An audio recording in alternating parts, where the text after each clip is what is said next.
मुझे एक जगह आराम नहीं, रुक जाना मेरा काम नहीं। समझे? 11th पास हो गए आप, तो आपको अब रुकना नहीं है। 12th की जर्नी आज से ही स्टार्ट हो रही, ठीक है? तो आराम करने के दिन गए। This is your board year और आपको बहुत मेहनत करनी है, ठीक है? तो अब आपको आराम नहीं करना है, ठीक? सो हम लोग पढ़ने जा रहे हैं क्लास 12th का पहला चैप्टर या पहली यूनिट, दैट इज इलेक्ट्रोस्टैटिक्स, ठीक है? सो ये लेक्चर बहुत इंपॉर्टेंट होगा। इस लेक्चर में आपको फील होगा कि आप क्या पढ़ने जा रहे हैं, ठीक है? और उसका क्या इंपॉर्टेंस है और बहुत बड़ा इंपैक्ट पड़ेगा, ठीक है? और बड़ी यूनिट है, इलेक्ट्रोस्टैटिक एक बड़ी यूनिट है, काफ़ी कुछ आपको इसमें पढ़ना होगा। तो पहले ये समझ लीजिए what is the meaning of electrostatic, ठीक है?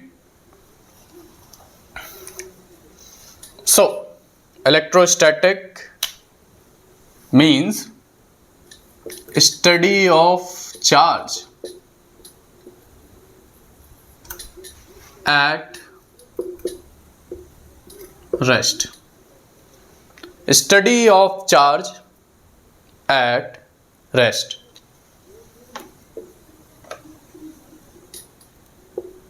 Study of charge at rest.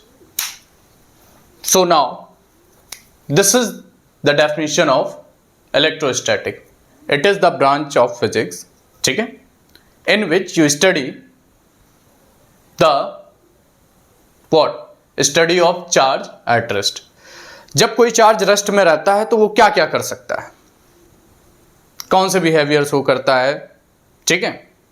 ये सारी चीजें आप पढ़ेंगे। और अगर चार्ज मोशन में हो गया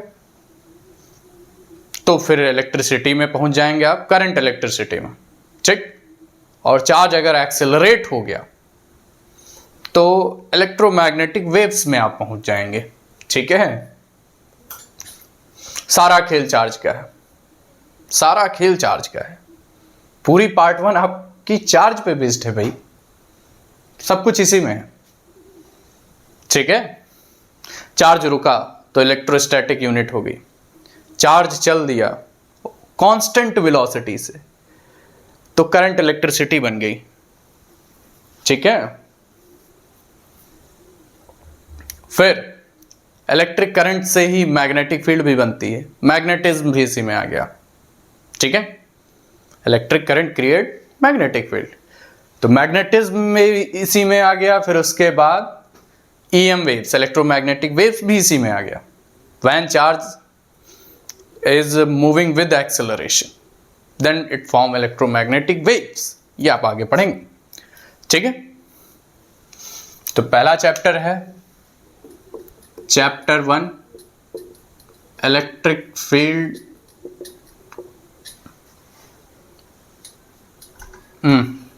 इलेक्ट्रिक चार्जेस एंड फील्ड। अरे चैप्टर से वैसे भी मतलब नहीं है, हर बुक में अलग अलग नाम से रहता है। इलेक्ट्रिक चार्जेस एंड फील्ड्स, हमें मेन टॉपिक्स पढ़ने हैं, ठीक है? इलेक्ट्रिक चार्जेस एंड फील्ड क्या क्या पढ़ेंगे आप इलेक्ट्रोस्टैटिक में? इलेक्ट्रिक फील्ड पढ़ेंगे, इलेक्ट्रिक चार्ज पढ़ेंगे, इलेक्ट्रिक पोटेंशियल पढ़ेंगे, ठीक? कैपेसिटर पढ़ेंगे, ओके? कैपेसिटर पढ़ने के बाद आपकी इलेक्ट्रोस्टैटिक यूनिट खत्म होगी, ठीक? तो ये सारी चीजें आपको पढ़नी है। और इलेक्ट्रोस्टैटिक काफी बड़ी यूनिट है, काफी दिन लेगा ये, बट इंपॉर्टेंट है। जेई के पॉइंट ऑफ व्यू से, नीट के पॉइंट ऑफ व्यू से, आपके बोर्ड के पॉइंट ऑफ व्यू से, whatever you can take, ठीक है? It is important actually. So सबसे पहले इलेक्ट्रिक चार्ज की बात करते हैं। इलेक्ट्रिक चार्ज क्या होता है? इलेक्ट्रिक चार्ज, क्योंकि ये पहली क्लास है, आपको थोड़ा फील दे देते हैं कहाँ से ये नाम आया, इसकी हिस्ट्री क्या है। ठीक है, चलो इलेक्ट्रिक चार्ज की थोड़ी सी हिस्ट्री आपको बता देते हैं। इससे आपको एक आइडिया मिल गया कि मतलब कैसे ये सारी चीजें हैं भाई। हिस्ट्री, ठीक, इलेक्ट्रिक चार्ज की हिस्ट्री। तो भाई ये कहानी स्टार्ट हुई थी 600 BC।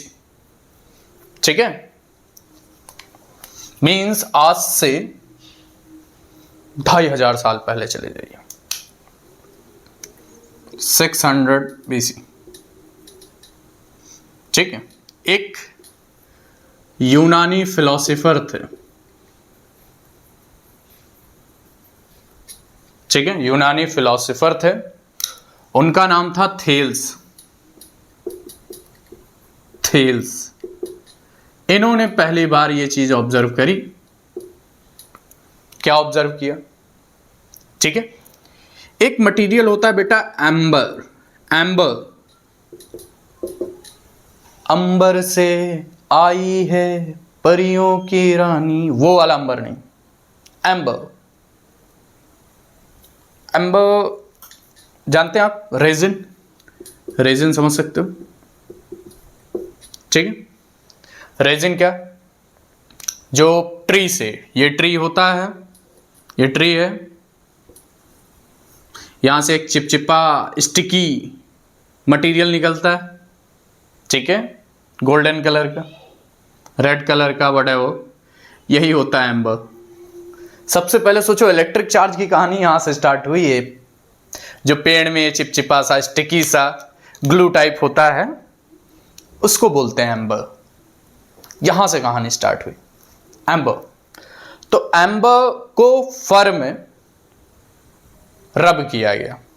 ठीक, एम्बर, कहानी समझिएगा, सब स्टोरी है। हिस्ट्री जानना आपके लिए बहुत जरूरी है, जिससे आपका इंटरेस्ट क्रिएट होगा। फिर हम लोग कॉन्सेप्ट की तरफ बढ़ेंगे। थोड़ा समझ लीजिए चीजें कहां से शुरू हुई, इलेक्ट्रिक चार्ज कैसे है, क्या चीजें हैं, कैसे कैसे प्रोग्रेस हुई इस ब्रांच की। ठीक है, कैसे ये ब्रांच जाके कनेक्ट हुई मैग्नेटिज्म से। ठीक है, सो हाँ भाई, एम्बर को रब किया गया, किससे? फर से। ठीक है, फिर ये एम्बर के अंदर एक property I, it can attract टिनी particles, tiny particles, straw, सूखी घास, पत्तियां, इन सबको, छोटे छोटे जो होते हैं उनको अट्रैक्ट करने की क्वालिटी आ गई उसके अंदर। ठीक है, तो सबसे पहले थेल्स ने ऑब्जर्व किया था ये चीज, बट इस पे इन्होंने ज्यादा वर्क नहीं किया, ना ही लोगों को ज्यादा इंटरेस्ट आया इसमें। ठीक, फिर हजारों साल बाद एक दूसरे साइंटिस्ट आए जिन्होंने इलेक्ट्रिसिटी नाम दिया। ठीक है, या जहां से इलेक्ट्रिक वर्ड आया। ठीक, हाँ, थेल्स की बात हो गई। इसके बाद आए 1600 BC AD में। ठीक है, 1600 AD में आए विलियम गिलबर्ट। विलियम गिलबर्ट, इन्होंने थोड़ा इस पे डिस्कस किया, कुछ डेटा दिया, और इन्होंने ही नाम दिया इसको। एम्बर का जो नाम होता है, ठीक है, एम्बर का नाम है ग्रीक लैंग्वेज में, एम्बर को बोलते हैं इलेक्ट्रॉन। इलेक्ट्रॉन, ठीक है, यहां से इलेक्ट्रिक चार्ज को नाम दिया गया। ठीक है, एम्बर को ही बोलते हैं, एम्बर से, एम्बर वर्ड से निकल के आया इलेक्ट्रिक चार्ज। ठीक है, सो ये काम किसने किया था? विलियम गिलबर्ट ने किया था। ठीक है, ये कहानी आगे बढ़ी। फिर आते हैं ये यहाँ स्टोरी, फिर इसके बाद स्टोरी आगे बढ़ती है। फिर आ जाता है 18th century. 18th century 18th century में एक साइंटिस्ट थे, फिजिसिस्ट थे, फ्रैंकलिन बेंजामिन, इनकी एंट्री होती है। फ्रैंकलिन बेंजामिन, ठीक है। इन्होंने चार्जेस डिस्कवर किए, सॉरी चार्ज के टाइप बताए, ठीक। पॉजिटिव एंड नेगेटिव कि चार्ज दो टाइप के होते हैं, पॉजिटिव एंड नेगेटिव। ये क्लासिफिकेशन प्लस और माइनस देना, ये बेंजामिन, ठीक है, फ्रैंकलिन बेंजामिन का काम था।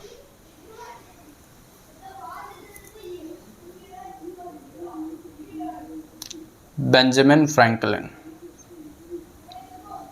उल्टा नाम लिख दिया क्या मैंने? चलो छोड़। फिर इसके बाद पॉजिटिव नेगेटिव चार्ज इन्हीं का दिया हुआ है, फ्रैंकलिन का दिया हुआ है, ठीक है। उसके बाद अच्छा, इन्होंने एक, जब दो ऑब्जेक्ट को रब किया जाता है तो ये तो पता चल गया कि भाई चार्ज आता है, ठीक है। फिर उसके बाद इन्होंने एक फ्लूइड थ्योरी दी थी,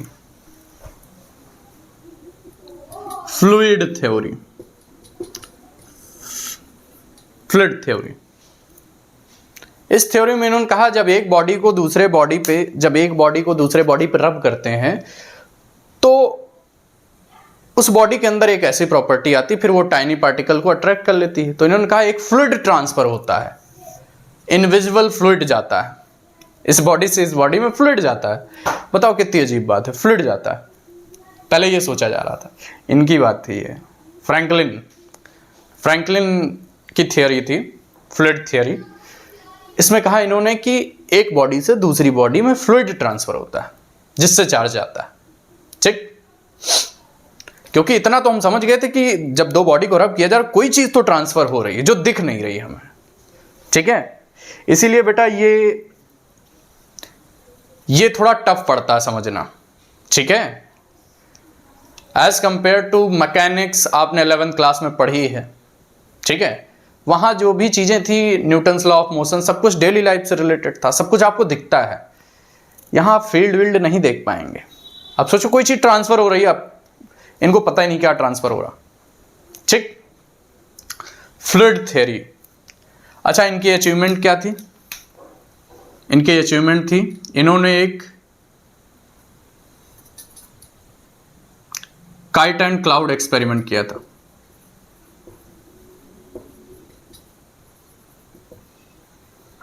काइट एंड क्लाउड एक्सपेरिमेंट किया था, सक्सेसफुल एक्सपेरिमेंट था। यहां से एक मिथ दूर किया गया, ठीक है, कि जो लाइटनिंग होती है वो दरअसल इलेक्ट्रिक डिस्चार्ज के कारण होती है, ठीक है, इलेक्ट्रिकल डिस्चार्जिंग होती है। तो kite and cloud experiment Franklin का किया हुआ था, ठीक है। ये इनकी एक अचीवमेंट समझ लीजिए। अच्छा देखो, फ्लूइड थ्योरी की बात चल रही थी, लेकिन ऐसा तो होता नहीं। फिर इसके बाद आए 18th सेंचुरी के एंड में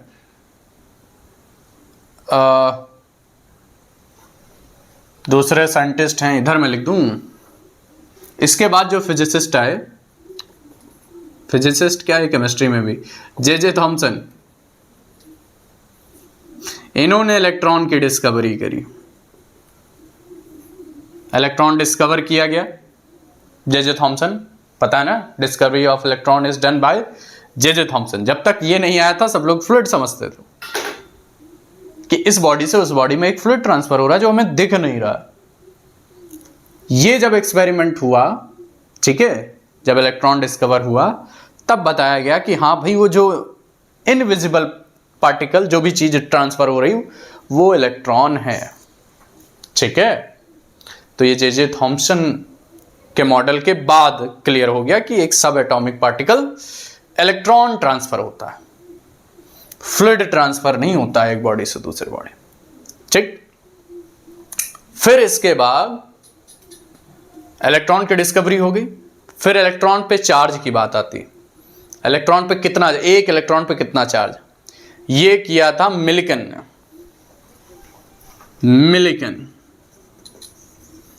इसके न्यूमेरिकल भी मिलेंगे आप मिलिकन का एक ऑयल ड्रॉप एक्सपेरिमेंट था।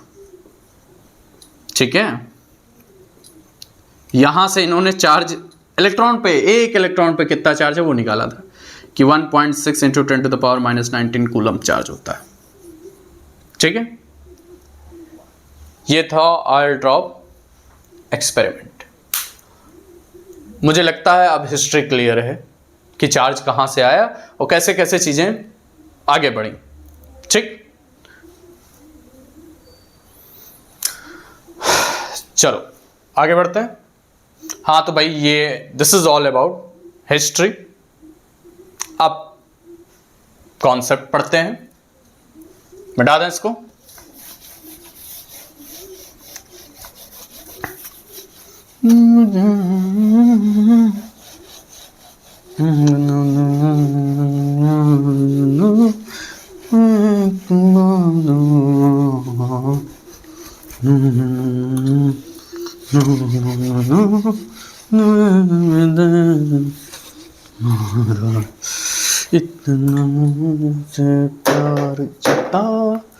ओके, इलेक्ट्रिक चार्ज की कहानी समझ गए।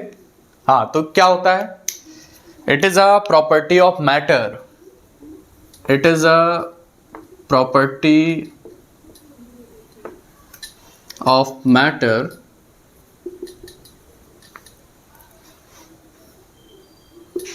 due to which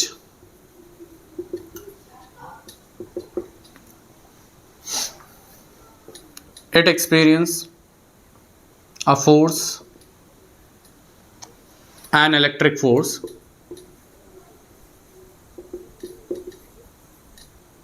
on it. It experience an electric force on it, an electric force on it लिखने का, and its effect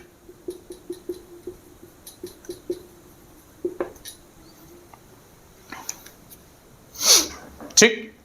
हाँ तो भाई ये होता है कि पहले फोर्स नहीं लग रहा था, इलेक्ट्रिक चार्ज की प्रॉपर्टी आने पर इस पे फोर्स लगने लगता है, ये कोई फोर्स एक्सपीरियंस करता है। ठीक है, इसी प्रॉपर्टी, ऐसी प्रॉपर्टी इसके अंदर आ गई जैसे आत्मा आती है ठीक है, पहले नॉर्मल बिहेव कर रहा था, जैसे आत्मा आई अंदर बिहेवियर चेंज हो गया। ठीक है, वही जो अंदर एंटर हुआ इसके अंदर उसी को इलेक्ट्रिक चार्ज बोलते हैं। ठीक है, आप ये भी डेफिनेशन बोल सकते हो कि electric charge is the property of matter due to which it experience electric force, it experience force when it placed in electric field और मैग्नेटिक फील्ड। जब आप इसको इलेक्ट्रिक फील्ड या मैग्नेटिक फील्ड में रखते हो तो ये फोर्स एक्सपीरियंस करता है। ठीक, वो होता है इलेक्ट्रिक चार्ज। अब इलेक्ट्रिक चार्ज के कुछ एग्जाम्पल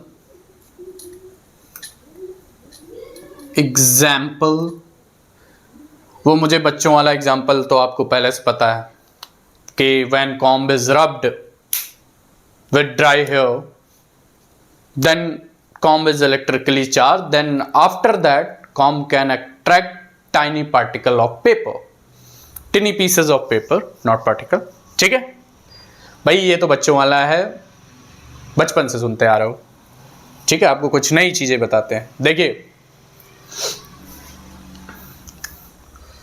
उस समय क्या हो रहा था, इतना तो हमें पता चल गया था कि रब करने पर चार्ज आता है। ठीक, बात हो रही थी किस पे पॉजिटिव आता है, किस पे नेगेटिव आता है, क्यों आता है, क्या रीजन है इसके पीछे। ठीक है, ये सारी चीजें दिमाग में चली। तो मैं आपको बताऊं कि उस समय क्या किया गया था कि कई ऑब्जेक्ट को आपस में रब करके एक सीरीज बनाई गई थी। ठीक है, चलो कुछ चीजें इसके बारे में बता देते हैं। सिंबल क्या है भाई चार्ज का? Q, capital Q small Q कुछ भी लिखो। एसआई यूनिट क्या होती है? बच्चों वाली चीजें तो भाई आपको पता है। एसआई यूनिट क्या होती है? कूलम्ब होती है। ठीक है, डायमेंशन क्या होता है? एटी होता है। ठीक है, एटी एम्पियर इंटू टाइम। मुझे बताने की जरूरत नहीं है ये फॉर्मूला कहां से है। ठीक है, करंट का फॉर्मूला होता है ना, I is equal to Q upon T, charge by time. तो यहां से चार्ज निकालोगे, करंट इंटू टाइम आ जाएगा, वहां से आया। करंट की डायमेंशन ए होती है, टाइम की डायमेंशन टी होती है, सिंपल सी बात है। और ये एक स्केलर क्वांटिटी है, it is a scalar quantity. ठीक है, it is a scalar quantity. हाँ, मैं आपको क्या बात कर रहा था, आपसे क्या बात कर रहे थे हम, कि भाई उस समय क्या किया था, कुछ ऑब्जेक्ट्स को आपस में रब करके एक सीरीज बनाई गई थी जिसको बोलते हैं इलेक्ट्रोस्टैटिक सीरीज।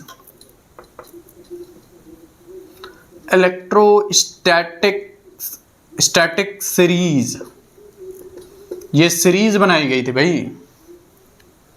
ठीक, इस सीरीज में क्या था, मैंने आपको जैसे बताया कि ऑब्जेक्ट्स को आपस में रब करके सीरीज में रखा गया। और कैसे रखा गया? ऊपर वाला ऑब्जेक्ट एक ऑर्डर में रखा गया कि ऊपर वाले ऑब्जेक्ट को अगर आप नीचे वाले ऑब्जेक्ट से रब करोगे तो जो ऊपर रहेगा उस पर पॉजिटिव आएगा, नीचे वाले पे नेगेटिव आएगा। समझे? तो सबसे ऊपर ग्लास, ठीक है, फिर ह्यूमन हेयर, इंसान के बाल, फिर उसके बाद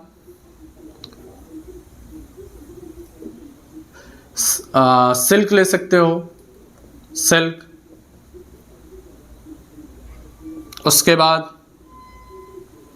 सिल्क के बाद आप वूल,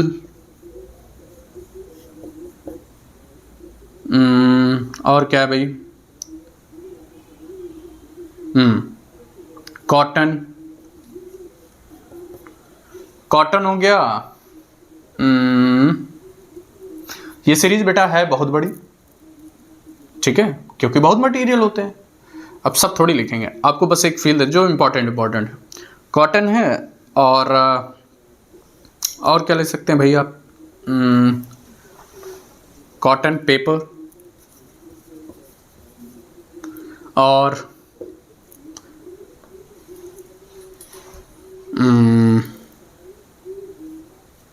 रबर, प्लास्टिक, पॉलीथीन,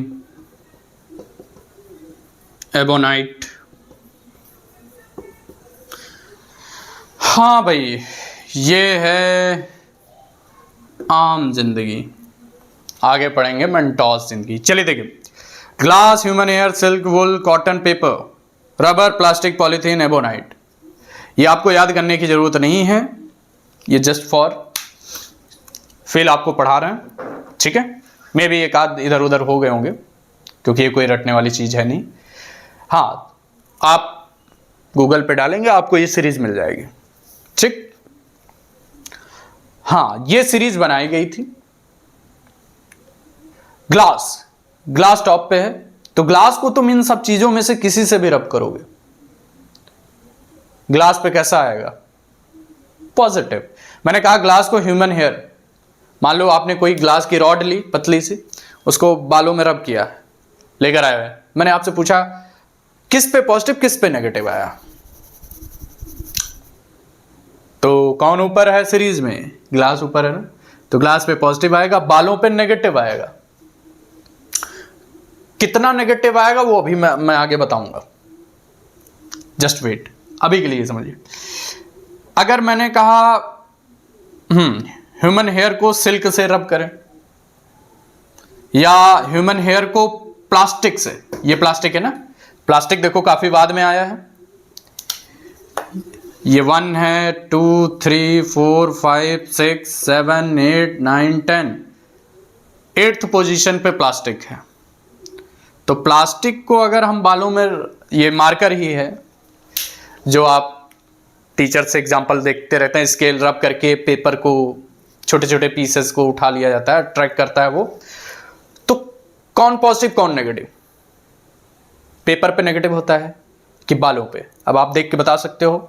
ये जो सीरीज है, बाल सीरीज में सेकंड नंबर पे है, प्लास्टिक काफी नीचे है, तो प्लास्टिक पे बेटा आता है नेगेटिव और बालों पे आएगा पॉजिटिव।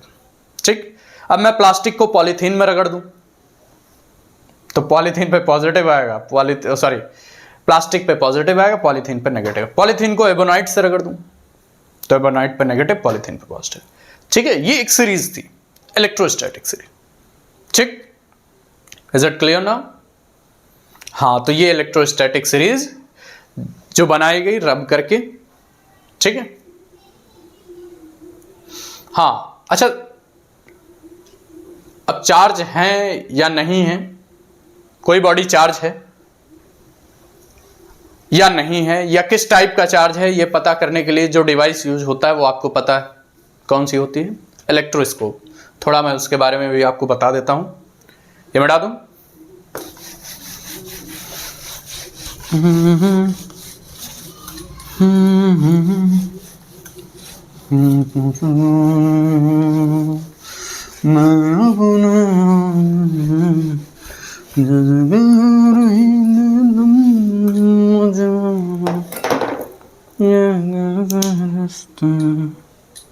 हाँ भाई, क्या बात कर रहा था मैं?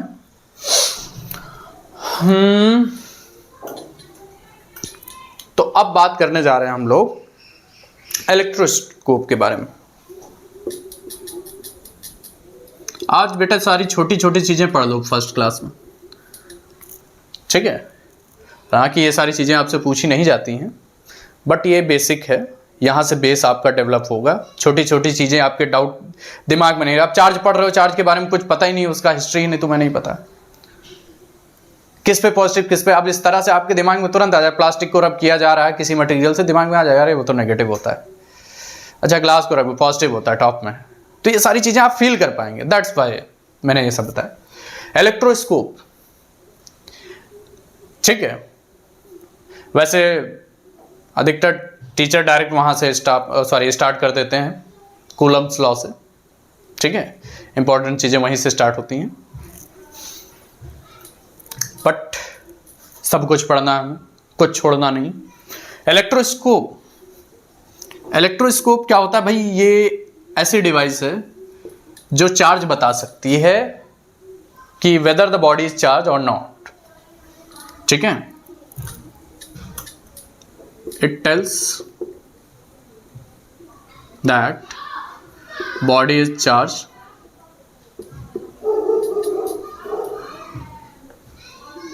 ठीक है, चार्ज और not, and also tells nature of charge.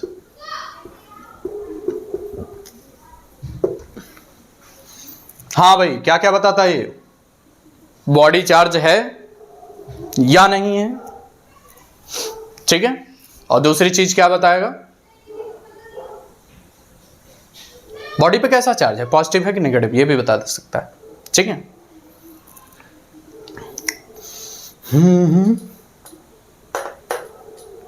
अब आगे देखो,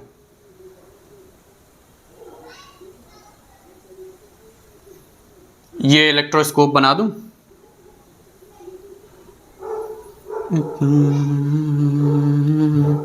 ये एक मेटल की रॉड है, मेटल रॉड,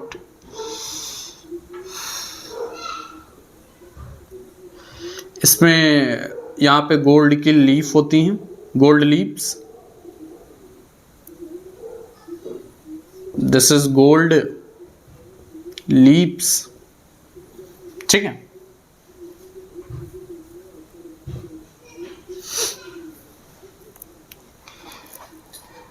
अच्छा देखो, इन्हीं गोल्ड लीफ से हमें पता चलता है कि बॉडी चार्ज है या नहीं है। ठीक, सोने की पतली सी एकदम जैसे फॉयल होता है, एल्यूमिनियम फॉयल जिसमें आप रोटी ये सब रैप करते हैं, उतना ही पतला है ये। ठीक है, तो इसके मोमेंट से हमें पता चलता है कि चार्ज है या नहीं। अब अगर ऐसा ही अपरेटस रहा तो बेटा हवा से हिल जाएगा, एयर आते ही हिल जाएगा, क्योंकि बहुत लाइट है वो। तो इस वजह से इस कंटेनर को हम वैक्यूम क्रिएटेड कर देते हैं, मीन्स इसको एक ग्लास में बंद कर देंगे, जार में। ठीक है, सील कर दिया यहाँ पर बॉटल। ओके, अब इस इलेक्ट्रोस्कोप से आप बता सकते हो बॉडी चार्ज है या नहीं। कैसे बताएंगे आप? एक रॉड लिया हमने, मान लो ये अननोन बॉडी है। कैसी बॉडी है? अननोन बॉडी है। ठीक है, मैंने आपको कहा कि पता करो भाई चार्ज है, ये बॉडी चार्ज है कि नहीं। ठीक है, तो तुमने कहा ठीक है पता कर लेते हैं। ये बॉडी लाके यहाँ आप कांटेक्ट करा दीजिए, टच कराइए। इसमें कुछ लिखाएंगे नहीं, ठीक है, ये आपके समझने के लिए, कॉन्सेप्ट बस समझिए। अगर आपकी मर्जी है लिखना है तो लिख लो, नहीं तो कोई बात नहीं। इसको यहाँ टच कराया मैंने, इसके टिप पर, रॉड के टिप पर। तो बेटा लेट्स से अगर इस पे पॉजिटिव चार्ज है, अभी हमें पता नहीं है, पॉजिटिव है, तो बेटा इन दोनों लीप्स पे पॉजिटिव आ जाएगा भाई, चार्ज यहाँ ट्रांसफर होगा ना। Charge can flow in conductor ना, बेसिक चीज़ें तो भाई पता है, इतना तो पता है ना आपको, चार्ज फ्लो कर सकता है कंडक्टर में। तो ये चार्ज फ्लो करके यहाँ आता है, इन दोनों लीप से पॉजिटिव आ गया। तो बचपन से पढ़ते आ रहे हो कि दोनों पॉजिटिव चार्ज हैं तो उनके बीच में क्या होगा? फोर्स ऑफ रिपल्सन होगा, फोर्स ऑफ अट्रैक्शन होगा। तो जाहिर सी बात ये लीप्स हैं ऐसे हो जाएंगे, एक्सपैंड हो जाएंगे। If leaves expands then body is charged. इसका मतलब बॉडी कैसी है? चार्ज है। ठीक, और अगर लीप जैसी हैं वैसी ही रह गई, that means body is अनचार्ज। Simple सा लॉजिक है, कौन सा इसमें रॉकेट साइंस है? नहीं है ना। ठीक, इसके बाद बेटा देखो, अब आप कहेंगे सर इस तरह तो नेगेटिव लाएंगे तब भी एक्सपेंड करेगा, तो पॉजिटिव नेगेटिव कैसे बताओगे? मैंने कहा हाँ बेटा बात तो सही है आपकी, नेगेटिव भी लाएंगे तब भी एक्सपेंड होगा। तो इसीलिए मैंने आपको इलेक्ट्रोस्टैटिक सीरीज पढ़ाई थी बेटा। ठीक है, अब हम लोगों ने एक्सपेरिमेंट करके चेक कर लिया था कि ग्लास पे पॉजिटिव होता है। तो पहले मैं ग्लास लेकर आया, ये ग्लास है मान लो। अब दूसरे एग्जांपल, चार्ज अनचार्ज तो पता चल जाएगा ना। अब मैं बताने जा रहा हूं टाइप ऑफ चार्ज कैसे पता चलेगा। ठीक,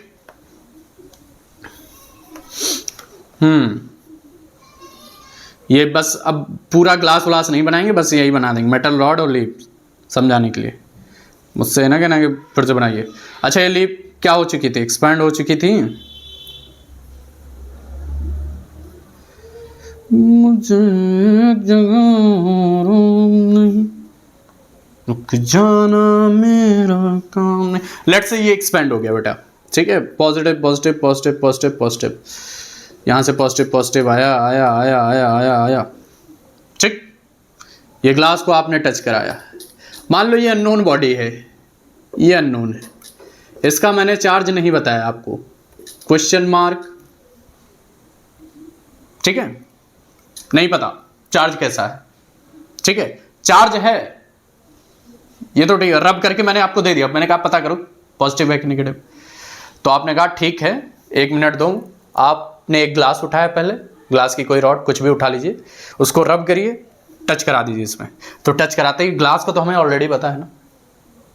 ठीक है, रब कराओगे तो एक्सपैंड हो जाएगा। अब क्या करोगे?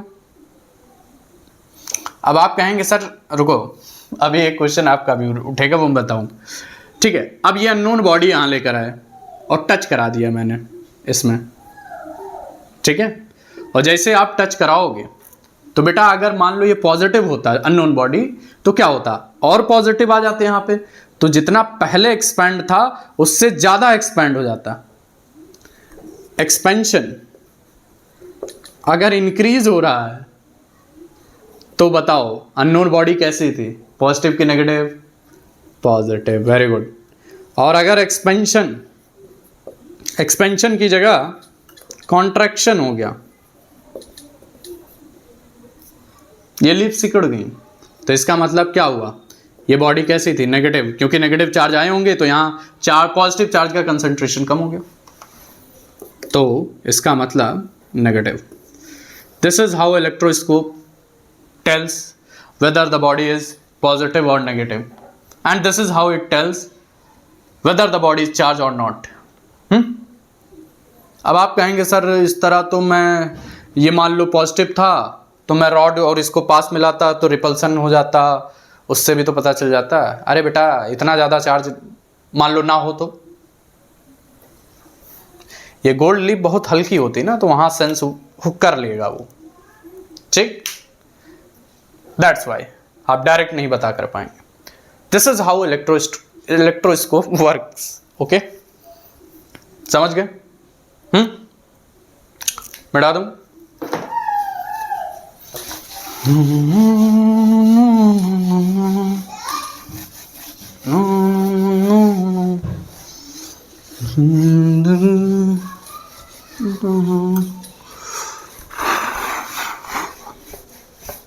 ओके ओके,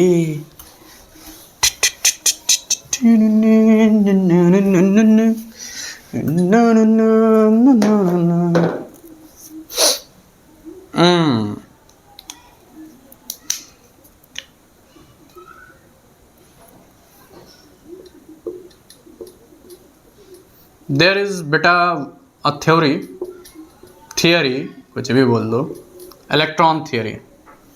और ये कब थियोरी आई है? हिस्ट्री बताने का यही फायदा हुआ, उनके फ्रैंकलिन का जो फ्लूइड थियोरी थी उसके बाद आया था। जे थॉमसन ने जब डिस्कवर कर लिया इलेक्ट्रॉन को, उसके बाद एक थियोरी दी गई थी, इलेक्ट्रॉन थियोरी। इसमें क्या बोला गया कि जब आप दो ऑब्जेक्ट को रब करते हो तो एक्चुअली होता क्या है वो समझ लो। ये है ऑब्जेक्ट 1, ये है ऑब्जेक्ट 2, 1 2, ऑमलेट लग रहा है ना, बट वो नहीं जैसे लग रहा है अंडा फूट गया। देखो 1 और 2 दो ऑब्जेक्ट हैं, कोई समस्या नहीं। अच्छा आपको पता, ये बात तो पता है ना, थॉमसन ने इतना तो बता ही दिया था, एटम इज इलेक्ट्रिकली न्यूट्रल, इतनी तो डिस्कवरी हो ही गई थी।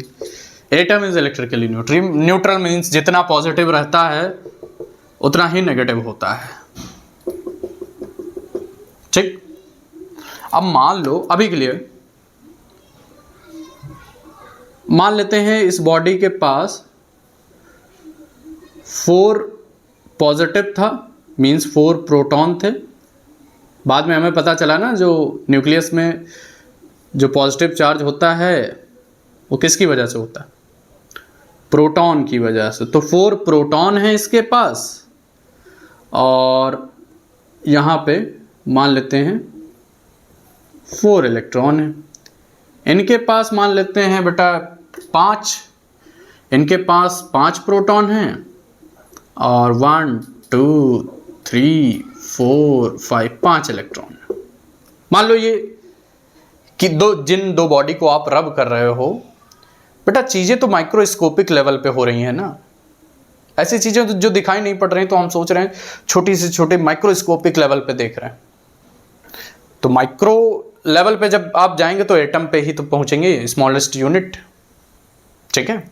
तो एटम पे पहुंच गए हम लोग। अब एटम की स्टडी कर रहे हैं कि चार्ज कैसे आता है एक बॉडी से दूसरे बॉडी, ठीक है। अब मान लो इसके पास 4 प्रोटॉन 4 इलेक्ट्रॉन, 5 प्रोटॉन 5 इलेक्ट्रॉन, क्यों बराबर बराबर लिए, न्यूट्रल बॉडी है।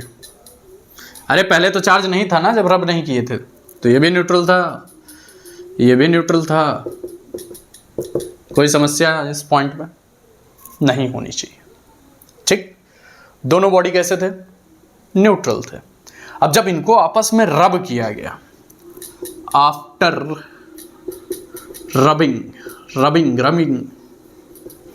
रबिंग करने के बाद देखो दो आपस में लड़ गए, रब करने में लड़ा दिया, रगड़ दिया उसे। तो होता क्या है, होता क्या है बेटा, कुछ इलेक्ट्रॉन लॉक, देखो रब करते तो इंटरलॉकिंग हो जाती, ठीक है।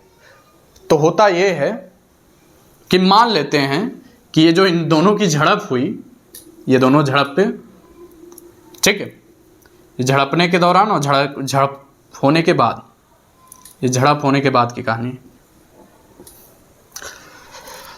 झड़प होने के बाद मैंने देखा कि भाई ये ऑलरेडी कमजोर था ही, 4 इलेक्ट्रॉन, अरे तो कितने, 4 लोग यहाँ थे, 4 4 8, वो 10 लोग थे, तो जीतेंगे क्यों, कौन, जाहिर सी बात वो जीत गया, लड़ाई जीत गया। तो हुआ जानते हो नुकसान क्या हुआ, इलेक्ट्रॉन पहले 4 थे इसके पास, अब 3 ही इलेक्ट्रॉन इसके पास, ठीक। प्रोटॉन में छेड़छाड़ नहीं हुई है, वो 4 अभी भी हैं। क्यों, न्यूक्लियस के अंदर है भाई, वो थोड़ी ट्रांसफर हो जाएगा, वो थोड़ी बाहर जो रहते हैं उनका रिस्क है ना, लड़ेंगे तो ये बाहर वाले ना, वो तो अभी अंदर हैं। बाहुबली मूवी देखी ना, त्रिशूल व्यू तो बाहर की आर्मी पहले लड़ेगी ना, अंदर के तो अभी हैं, ये सेफ है। इधर इसमें 5 थे, एक इसका भी घसीट ले गया है रबिंग होने के बाद। 1 2 3 4 5 6, अब इसके पास 6 इलेक्ट्रॉन हैं, प्रोटॉन कितने हैं, 1 2 3 4 5, 4 प्रोटॉन 3 इलेक्ट्रॉन, इनके पास कितना है, 5 प्रोटॉन 6 इलेक्ट्रॉन। अब बताओ इस बॉडी पे अब टोटल चार्ज कितना है, नेट चार्ज, पॉजिटिव की नेगेटिव बेटा, 6 नेगेटिव का है, 5 पॉजिटिव का है, तो बेटा नेगेटिव का चार्ज हुआ ना, नेगेटिव का 1, यहाँ पे 4 पॉजिटिव का है, 3 नेगेटिव का है, तो प्लस का 1 आएगा। तो इस पे चार्ज कितना आया, नेट चार्ज +1, और उस पे चार्ज कितना आया था, -1 का, ठीक है। अच्छा मैं कहूं दोनों पे सेम चार्ज आता है कि अलग अलग, तो आंसर है सेम चार्ज आएगा, बस अपोजिट नेचर का आता है। भाई यहाँ +1 आया, वहां -1 क्यों, छीना छपटी में एक इलेक्ट्रॉन वो लेके चला गया, तो उसके पास एक नेगेटिव, इनके पास एक की कमी होगी। तो इलेक्ट्रॉन थ्योरी क्या कहती है, जिसके पास डेफिशिएंसी होगी इलेक्ट्रॉन की, ठीक है, after rubbing body atom which have excess electron will be negatively charged, और जिस एटम पे या जिस बॉडी पे, body which have electron deficiency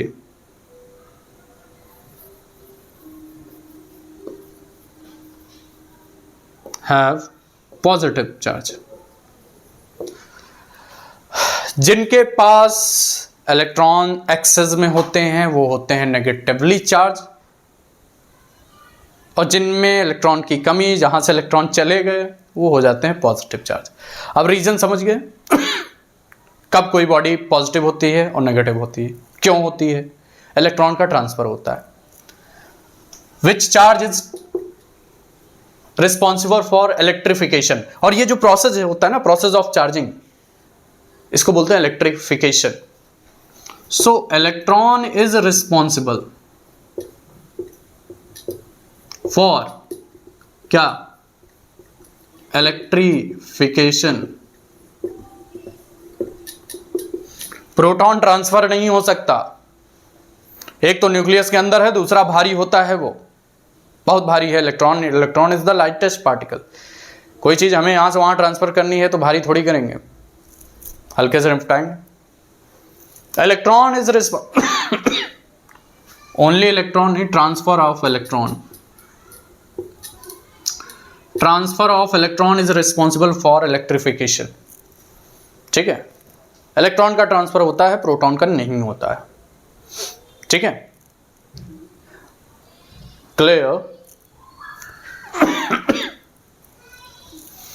this is all about electron theory. समझ गए? सो आज की क्लास में इतना ही। नेक्स्ट क्लास में हम लोग पढ़ेंगे what are the properties of charges. चलो अच्छा, एक मिनट, मैं आपको टाइप्स ऑफ चार्जेस भी पढ़ा देता हूं, या ये भी प्रॉपर्टी में ही पढ़ा देंगे, छोड़ो।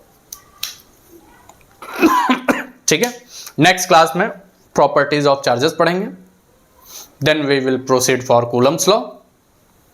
आज मैंने हिस्ट्री बता दी, आपको फील करा दिया चार्ज कैसे बनता है, क्या क्या चीजें हैं उसमें। That's it for today. So see you in the next lecture. Thank you.